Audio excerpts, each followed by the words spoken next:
Okay, so let's just dive right in. If you've been anywhere near the AI space recently, you've definitely seen these wild model names pop up, like Mixtral 8 by 7B. And you probably thought, what in the world is going on with these names? It's a little confusing, and honestly, it sent me down this whole rabbit hole, and what I found was pretty cool. It all started with this one simple question. I saw 8 times 7, and my brain immediately went to, basic multiplication. Easy enough, right? But it turns out the real answer is so much more interesting than that. And here's the thing, that simple math, it's just not right. And the truth behind it is actually what makes these new models so unbelievably fast and powerful.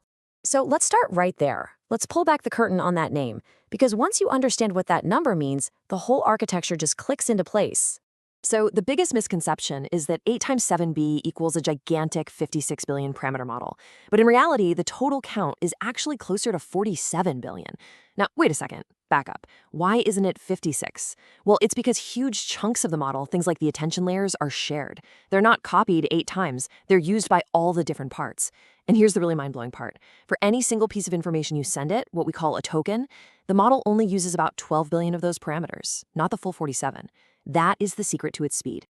So, how can a model have 47 billion parameters but only use a fraction of them at any given time? To get that, we need to look at the architecture itself. It's called a mixture of experts. A mixture of experts, or MoE for short, basically swaps out the standard monolithic layers of a neural network with a whole team of smaller, specialized networks called experts. The best analogy is a post office. Instead of every single letter going to every single department to get stamped and sorted, there's a really smart router at the front door that just looks at the address and sends each piece of mail only to the 1 or 2 departments that actually need to see it. It is so much more efficient. So here's how it works, broken down. First, a token, a piece of data, arrives. Then this router, which is technically called a gating network, takes a look at it. It instantly decides, okay, for this specific token, I need that expert over there and maybe that one.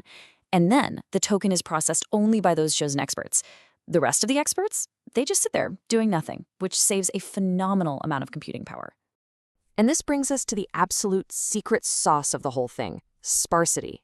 You'll also hear it called conditional computation. It means that instead of a dense model where every single parameter lights up for every single calculation, an MoE is sparse. Only a small fraction of the model activates for any given input. This is the magic trick. It lets you have a model with an enormous amount of knowledge stored in its total parameters, but it runs with the speed of a much, much smaller model. Of course, this all sounds a little too good to be true, right? There's no such thing as a free lunch, and this incredible efficiency comes with a really specific trade-off between speed and memory that you absolutely have to know about.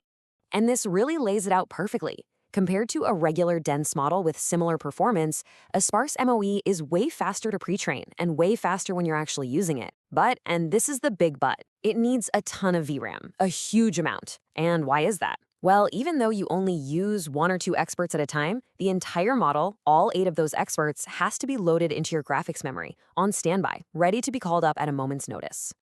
So that leads to a pretty logical question that you're probably asking right now. If these things are so fast and powerful, why isn't every single AI model built this way? Well, for the longest time, MoEs came with some pretty serious headaches. For one, the router could get lazy and just start sending all the work to its 2 favorite star experts, leaving the others totally unused. Researchers had to create a clever fix called an auxiliary loss to basically encourage the router to share the workload evenly. On top of that, they were just notoriously unstable and tricky to train, and they had a bad habit of overfitting when you tried to fine-tune them. These are the big problems that researchers have only recently started to solve. And that brings us to my favorite part, this wonderful aha moment. Because when it comes to fine-tuning, some new research has completely turned what we thought we knew on its head. It all comes down to this single line from a 2023 paper. The insight was that while MoEs might struggle when you try to fine-tune them on one single narrow task, they might actually benefit way more than dense models from something called instruction tuning, which just means fine-tuning them on a whole bunch of different and varied tasks at once. And this chart just shows it so clearly. When they fine-tuned both types of models on just one task at a time, the dense model often did better. But look what happens when they used instruction tuning across a wide range of tasks. The MoE's performance didn't just get a little better, it skyrocketed. It improved far more dramatically than the dense model. This was a total game changer. It showed us that the key wasn't the model, but how you were teaching it. Okay, so that's the theory. We know what MoEs are, why they're having a moment right now. So how can you actually get your hands dirty and start playing with them? Let's get you your starter pack. Honestly, the first step is kind of beautiful in its simplicity. If you're using the Hugging Face Transformers library, all you need to do is run a quick upgrade. The tools to load and run these models are already built right in. Now, you'll still need that beefy hardware we talked about, but the software side, it's ready to go. And once you're all set up, there are some absolutely incredible open source models out there to explore. Of course, there's Mixtral, but you can also dig into Google's massive Switch Transformers.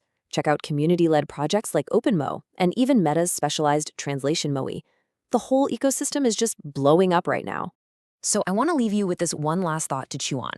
We've seen that MoEs are letting us build and train absolutely enormous models faster than ever. So what's next? Well, one of the most exciting frontiers is something called distillation. That's the process of taking a small, dense, efficient model and having it learn everything that the giant sparse MoE knows. Just imagine getting all the knowledge and power of a 47 billion parameter model, but in a package that's small and fast enough for almost anyone to run. That's the future that MoEs are helping us build right now.